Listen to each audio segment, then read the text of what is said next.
All right, good morning. Welcome to Market Pulse this Wednesday. And of course, this is a conversation that brings you all the important business conversations happening across the country. And today, this is a conversation that is happening on the sidelines of Africa Shared Value ESG Summit. This is also the event that Safaricom released their 13th sustainability report. Now, we just want to take a dig into this report, some of the numbers contained therein, and to help me with that conversation, I'm joined by Karen Basiye, the Director, Sustainability, Business and Social Impact at Safaricom. Karen, welcome to the program. Thank you so much, Jimmy. All right, so let's start with the very simple things, the investment that Safaricom has made towards sustainability for the business operation. Where are we? I mean, you're one of the corporates that started doing sustainability reporting very early on before this became a conversation. So where are we? How much has gone towards this? I think I'll take that question from the inception. We started reporting on sustainability in the year 2012. That's why this is our 13th report. Yeah. So we've released the 13th report. So over the years, Safaricom has steadily invested in sustainability in terms of resources, that is finances, in terms of human capacity, in terms of just bringing everyone in the business along. So we've never sat down to measure the exact number of how much has gone into doing sustainability, but I can say based on our sustainability credentials, we've been able to attract the sustainability linked loan simply because our credentials are strong enough. And we looked at it from just 3 key indicators: gender. When we started, we were at 30%. We've grown to 42.4% women in leadership in Safaricom. We've put in a digital inclusion.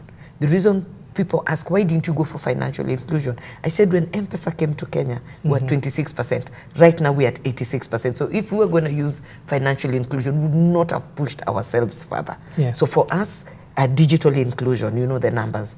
Very few people have access to a smartphone, hence why we went with that target. And we want to get 1.5 million people every year getting onto the smartphone. Then the third one was around climate. Climate is big, it's everywhere. We have a net zero ambition by 2030, then after 2030 to be a net positive catalyzing company. So those are the indicators that showed that indeed investment in sustainability does pay off. All right, so you talked about sustainability linked facilities, and one of the major one that we have seen or that we have heard of recently is the one that you had a collaboration with one of the financial institutions, and we're talking about 15 billion shillings. Could you take us through what these funds were used for?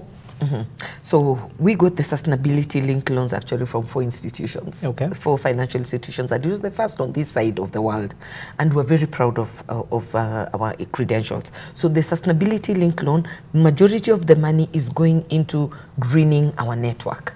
We operate in an area where you need diesel generators, but we also sit on the equator. So most of that fund is going into greening. We have a target to, in 1.5 years, to modernize and green the network and optimize it. So by greening the network, it means we're getting rid of all the diesel generators. We're trying to modernize the ACs because we're 24 years old. Some of these things started then. So most of those funds will go into buying the solarization of our network.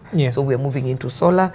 They'll go into optimization of the network, ensuring access to reliable, always-on connectivity. And then some of the funds also will go into investing back in sustainability. Yes. So one of the things that was spoken about today is the fact that Safaricom is looking to get up to 40% of your sites on green energy. And I want to understand, when you're saying green energy, what are you talking about? And also, how then does this improve Safaricom's operation in terms of efficiency? So when we talk about green energy, we're looking at solar, wind, and wind, but heavily on solarization. So most of our sites right now operate on the Kenya Power and a diesel generator. So whenever there's power fluctuations, the diesel generator picks. Where there's no grid, total grid, then it runs on diesel generator. So a few years ago, we made a decision that no sites will go live when there's no power. So when we say we want to connect 40% of our network, I think right now we have almost 7,000 base transceiver stations. So these are the ones we want to connect on solar. Most of our offices are already solar ready. We have solar water heating systems and that kind of thing. But also we want to continue greening that. What we've seen is that when we solarize most of these things, and it's a global phenomenon, then you are able to save on operational costs. Can you imagine the cost of running those diesel generators in Safaricom? Yeah, because actually that brings me to the other question, which is once you implement this, because there's going to be a significant aspect of it that will require capital, and the amount that then Safaricom would be saving, well, how much are we talking about? So when we did the life cycle assessment, so there's something called life cycle assessment, where you look at data-driven decision making. So you look at the investment in buying the generator and the continuous OPEX.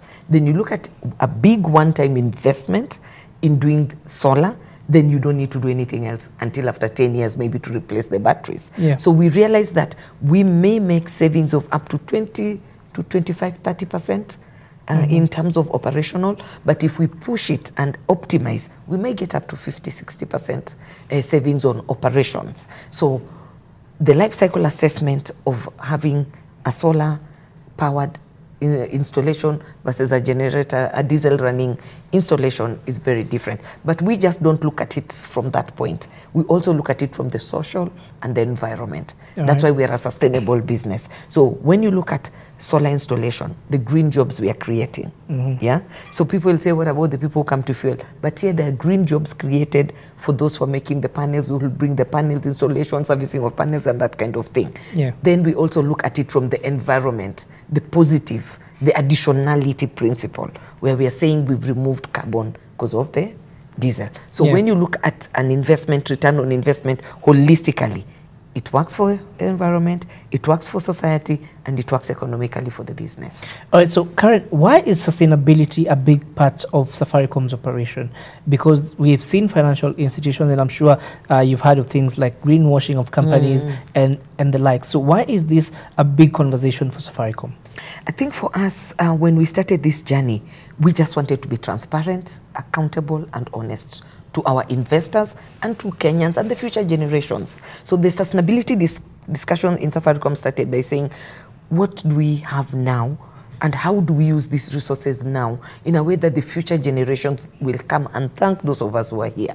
And there was global discussions around climate, there were global discussions around changes in weather patterns and the likes. And we said as a business, the largest on this side, we are going to do the right thing. So we invested in sustainability to be able to take control. What gets measured gets managed. And if I may just tell you, if we were not on the sustainability journey, we would have not known many things to do. So one, we would have never sat down to say, make those big decisions. Let's go for solar. Sustainability has helped us make that critical decision. Would never have measured and seen that we need equal representation, gender parity. Sustainability has helped us see that we need to do that. And people wonder, it's been a journey from getting the women from the entry level to training them, and then helping them rise into leadership. And I'm one of them. I've been in Safaricom for 16 years, and I've been trained to be the leader I am today, functionally and also in leadership. So sustainability has changed the conversations on the table. For instance, I don't know about your place, many people never look at security, the people who do security for you, the people who serve you tea, you know those people? When we started sustainability, we said we will not leave anyone behind. So we started asking our suppliers, let's see what credentials you have. Let's see the pay slips for these people.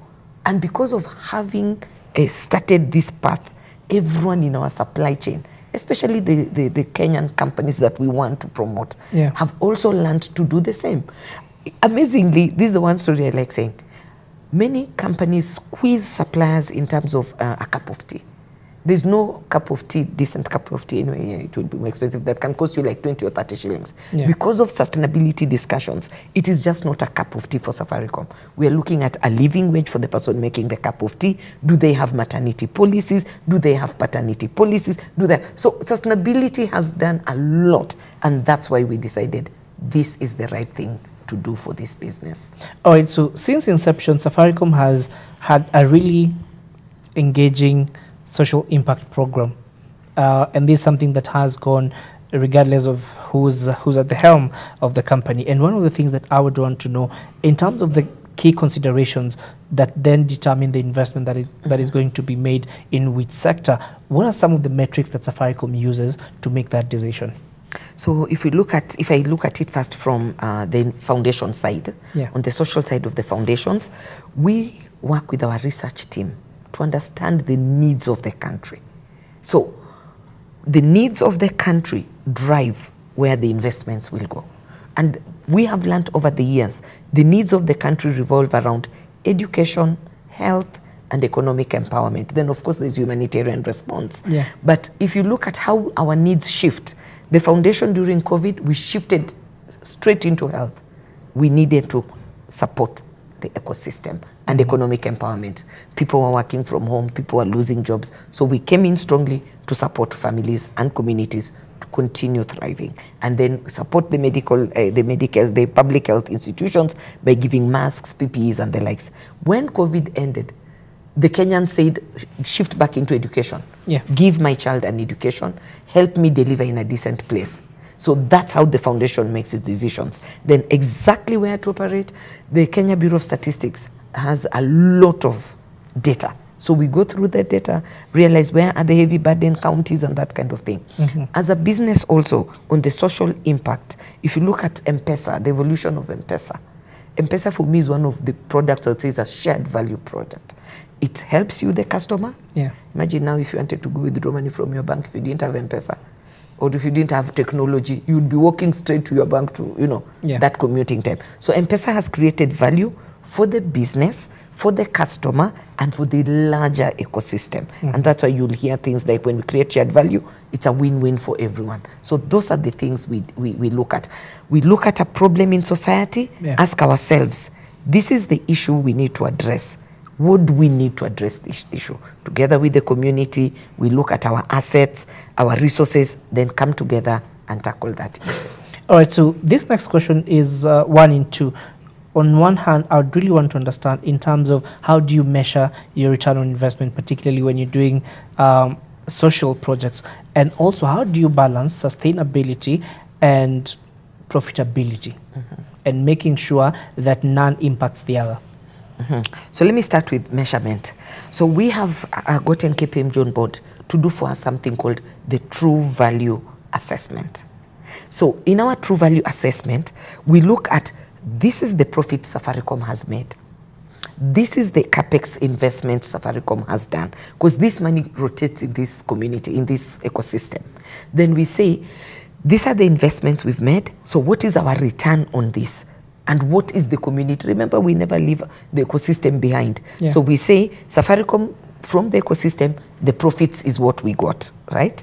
But what about the extras? Then we look at how many jobs did we create and sustain 1.1 or 1.2 million jobs sustained through the ecosystem. We look at things like economic value add, social value add. And when we do the calculation and the models, the social return on investment or the economic return on investment is 16 times. This year we had 16 times the profit Safaricom made. That is the value. And so we have a scientific way of calculating that. Then also we have a model where we calculate social return on investment in community investments. And we realize that investing in education, that's why you'll hear Citizens of the Future, our big education platform, in educating a child, you educate the society and the community. Because by the time this child goes through education, they'll come back and impact. That's how we measure. So we have M&D frameworks. We have all these models that we use in measuring our return on investment. I like the question on purpose and profits. And what I like to say is that at Safaricom, we put purpose before profits, because we strongly believe that purpose will pull the profits along. If you're a purposeful organization, this means and this you can prove from Harvard University, by the way, the professors who came up with the shared value model. What they say is that if you are addressing a societal issue, and I bring M-Pesa again, if you look at M-Pesa, in the beginning, nobody ever imagined M-Pesa would be this successful. So when you bring a problem you want to have solutions around, it will attract. So for us, We believe in putting purpose before profits, and that purpose and profits are not mutually exclusive. They can exist in the same ecosystem. Look at what Safaricom does with its money. When we make the money, a percentage of it, 1%, is given to the foundations to drive sustainable community investments. I don't think there's a place in Kenya where you can go and you'll not see Safaricom Foundation or Safaricom PLC or M-Pesa. So as a business, as a group, we have transformed this. And so for me, what I'd say is there's no competition between purpose and profit. They coexist peacefully, and one drives the other. All right, it's actually a good thing, because that to some degree has also answered my next question, which was about how much of Safaricom's profit goes back towards sustainability projects, and you've talked about 1%. So let's talk about financing. And I'm sure in the market that we're in and globally, green bonds are becoming a thing. And I would want to know, from Safaricom's perspective, are we looking at green bond issuance maybe to finance some of your upcoming projects? What I can share is that I have developed the framework. The green bond framework is there. Just the same way we developed the sustainability linked loan framework, the frameworks are in place. When the business is ready, they can take the green bond. So we have everything lined up. And you know the beauty of the green bond, when you look at the framework we've developed for it, we are very clear where the money will go also into enhancing our ESG and sustainability agenda. The framework is ready, just the timing. Remember, opportunity needs better. Yes, back. All right, so Karen, are you telling me that Safaricom is ready to issue a green bond when the timing is right? I'm just saying that we have put the policy and the framework in place. Remember, as a sustainability team, we are the front thinkers of the business. So we have the policies and the framework. When time is ready, the business will announce. But I don't know when it will be or if it will ever happen. So, JB, stop pushing. No, because again, I mean, this would be an interesting conversation, particularly for investors who then would want to tap into that. Yeah, I think the market is ready. The securities exchange are ready.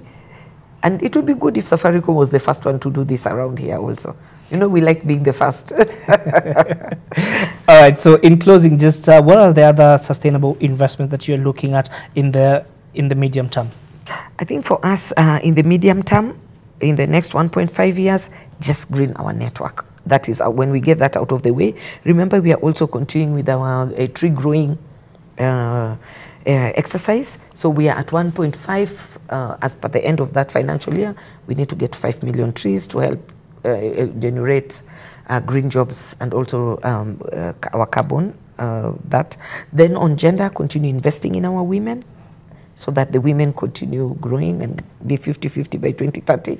Then digital inclusion. So we want to accelerate digital inclusion. But remember, all these things underpinned by ethics, governance, doing the right thing.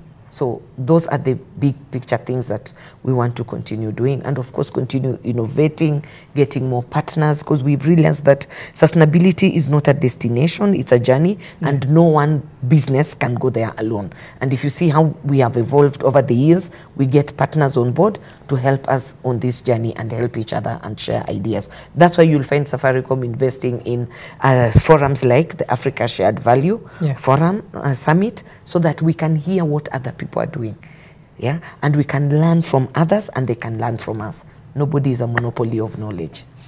All right, Karen, I think that's a good place to end it. Thank you so much for making time to speak to us here on Market Pulse. And of course, that's all the time we have for you.